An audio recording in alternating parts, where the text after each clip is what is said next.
বন্ধুরা, সম্প্রতি আমরা দেখেছি ভারতের একটির পর একটি বড় শহর বেঙ্গালুরু, চেন্নাই, এবার দিল্লিতে জল সংকট দেখা দিচ্ছে। আর শুধুমাত্র এই কটা শহরে নয়, বাংলার কলকাতা সহ আরও অন্যান্য শহরেও এই পরিস্থিতি আর ব্যতিক্রম নয়। এটি প্রতি বছর বেড়েই চলেছে। গ্রাউন্ড ওয়াটার বা ভূগর্ভস্থ জলের স্তর এত দ্রুততার সাথে নিচে নামছে যে তাতে কিছু রিপোর্টে বলা হয়েছে 2030 সাল পর্যন্ত ভারতের 40% জনসংখ্যার কাছে পানীয় জলের উৎস থাকবে না।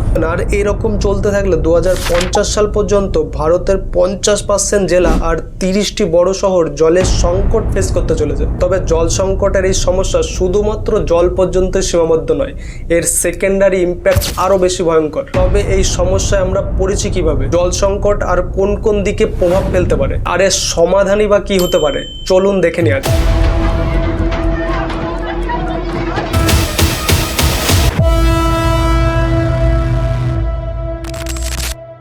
ভারতের জল সংকট গ্রাম আর শহরে আলাদা আলাদা দেখা যায়। প্রথমে শহর থেকে শুরু করা যায়। কোনো এরিয়ায় জলের প্রধান উৎস মূলত দুটি হয়ে থাকে, একটা গ্রাউন্ড ওয়াটার বা ভৌম জল, আর হচ্ছে নদী। সাধারণত বৃষ্টির জল ধীরে ধীরে মাটির মধ্যে প্রবেশ করে এক জায়গায় জমা হয়, আর একে আমরা ভূগর্ভস্থ জল বা গ্রাউন্ড ওয়াটার বলে থাকি। আর সেটা আমরা নলকূপ বা অন্য পদ্ধতিতে উপরে তুলে ব্যবহার করতে পারি। আর এই গ্রাউন্ড ওয়াটার তো আর আপনা আপনি তৈরি হয় না, উপরের জল প্রবেশ করবে তবে তো। শহর অঞ্চলের সব জায়গায় কংক্রিটের আচ্ছাদন, পাকা রাস্তায় ঢাকা। আমরা দেখেছি বড় বড় সিটিগুলোতে, এমনকি কলকাতাতেও বৃষ্টি হলে রাস্তায় 2 থেকে 4 ফিট জল জমে যায়। জল নিচে প্রবেশ করতে পারে না, হয়তো ওখানেই ধীরে ধীরে বাষ্পীভবন হয়ে যায়, না হয় ড্রেন দিয়ে কোনো নালায় চলে যায়। জল মাটির ভিতরে প্রবেশ না করলে গ্রাউন্ড ওয়াটারের যোগান আসবে কোথা থেকে? আর যদি কোনো নদীর কথা বলি, কোনো বড় শহরের মধ্যে দিয়ে প্রবাহিত নদীকে যদি আপনি দেখেন, সেখানে কলকারখানা থেকে এত বেশি কেমিক্যাল নোংরা ফেলা হয় যে তা ধীরে ধীরে নালায় রূপান্তরিত হচ্ছে। যেমন দিল্লিতে যমুনা এবং কলকাতায় হুগলি এর বড় উদাহরণ। একসময় এই নদীর জল পান করে এবং তার উপর ভিত্তি করে সভ্যতা তৈরি হয়েছে। আর সারা ভারতে এখন 50% নদীর জল ব্যবহারের অনুপযোগী। তো যেই নদী থেকে জলের যোগান আসতো তাও আমরা প্রতিদিন গলা টিপে মেরে ফেলছি। এই কারণ ছাড়াও ভারতের কিছু শহরে জনসংখ্যা প্রয়োজনের তুলনায় বৃদ্ধি পাচ্ছে, কারণ ভারতের মতো এত বড় দেশে জব আর ডেভেলপমেন্ট 10 থেকে 15টা শহরেই লিমিটেড। ফলে এই বড় শহরগুলিতে অনেক বেশি মানুষের জন্য প্রাকৃতিক উৎসের উপর বেশি প্রভাব পড়ছে, কারণ প্রাকৃতিক উৎস তো সব জায়গায় সীমিতই রয়েছে। আর অতিরিক্ত জনসংখ্যার কারণে ছোট বড় নালা বন্ধ করে বড় বড় বিল্ডিং বানানো হচ্ছে। এইসব কারণে এখানে জল সংকট এবং বন্যা সব বৃদ্ধি পাচ্ছে। তবে ভারতের শহর অঞ্চলের জল সংকটের পাশাপাশি গ্রাম অঞ্চলেও জল সংকট দেখা দিচ্ছে। তবে দেখার বিষয় হলো, না এখানে জনসংখ্যা বৃদ্ধি, না আছে কলকারখানা বেশি, তাহলে এই জল সংকট কেন দেখা দিচ্ছে? তবে গ্রামের জল সংকটের মূল কারণ হলো কৃষি। ভারতের জিডিপির 19% আসে কৃষি থেকে, আর ভারতের প্রায় 60%-এরও বেশি কৃষিকাজে নির্ভর। পুরো দুনিয়ায় গ্রাউন্ড ওয়াটার ব্যবহারে ভারত নাম্বার 1-এ আসে। কারণ হলো ভারতের 70 থেকে 80% কৃষি ব্যবস্থা গ্রাউন্ড ওয়াটারের উপর নির্ভরশীল।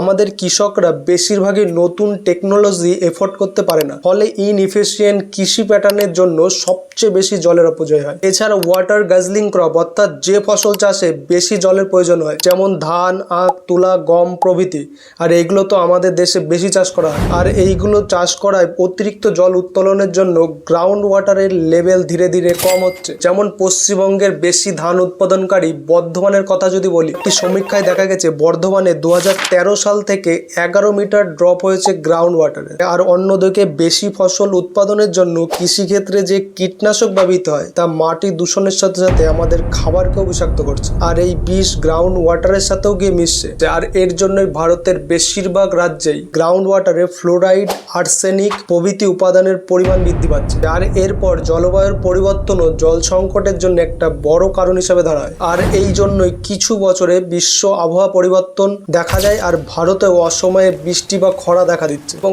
তাপমাত্রা ভয়ঙ্করভাবে বৃদ্ধি পাচ্ছে। সেই তাপমাত্রা কেন বৃদ্ধি পাচ্ছে এবং জলবায়ু বা কেন পরিবর্তন হয়েছে তার উপরে ভিডিও রয়েছে। এই ভিডিও শেষে স্ক্রিনে আসা ভিডিওতে ক্লিক করে দেখতে পারেন। আর এই জলবায়ু পরিবর্তনের জন্য ভারতে বর্ষায় যে ভারী বৃষ্টি হতো তাও কম হচ্ছে, আর তাপমাত্রাও বৃদ্ধি পাচ্ছে। ফলে যে ছোট ছোট জলের উৎস ছিল তাও ধীরে ধীরে কম হচ্ছে। আর যদি গঙ্গা নদীর দিকেও দেখেন, সেখানেও জলের উচ্চতা 2.6 সেন্টিমিটার প্রত্যেক প্রত্যেক বছর কমে যাচ্ছে। ফলে গঙ্গা নদী থেকে যে বাকি নদীগুলো বেরিয়েছে সেগুলোও ধীরে ধীরে শুকিয়ে যাচ্ছে। আর নদীর জল কমে গেলে ড্যামেও জল নিচে নামবে, ফলে বিদ্যুৎ সাপ্লাইও কম হবে এবং নদীর আশেপাশের শহর এলাকায় জলের সংকটও আসবে। বন্ধুরা, একবার ভাবুন, এই জল সংকট যদি ধীরে ধীরে এইভাবেই বাড়তে থাকে তাহলে কয়েক বছরে দেশের কি হাল হবে। ভারতের জল সংকট সব থেকে বেশি ইম্প্যাক্ট ফেলবে কৃষিকাজে, কারণ ভারতের 10 জন কৃষকের মধ্যে 8 জন কৃষকই গ্রাউন্ড ওয়াটারের উপর নির্ভর করে কৃষিকাজের জন্য। আর এই কৃষিকাজ না হলে খাবারের অভাব দেখা দেবে আর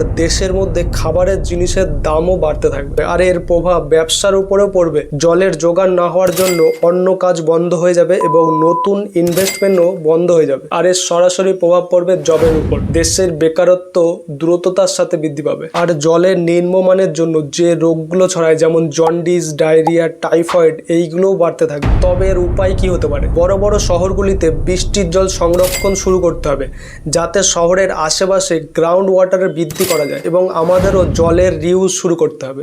আর গ্রাম অঞ্চলের কৃষি ব্যবস্থা গ্রাউন্ড ওয়াটারের উপর নির্ভরতা কমাতে হবে। নদী বা পুকুর, নালার মাধ্যমে সেচ ব্যবস্থা করা যেতে পারে। কৃষকরা একই শস্য বারবার চাষ না করে ক্রপ রোটেশন করে চাষ করা প্রয়োজন এবং আমাদের সবাইকে নদী বাঁচাতে হবে এবং দূষণ মুক্ত করতে হবে এবং আমাদের জল সংকট ব্যাপারে আরো সচেতন হতে হবে। তো বন্ধুরা, আপনি কিভাবে জলের রিউজ করেন তা কমেন্টে জানান। বন্ধুরা, আজকের ভিডিও এই পর্যন্ত। ভিডিও ভালো লাগলে লাইক এবং শেয়ার করুন।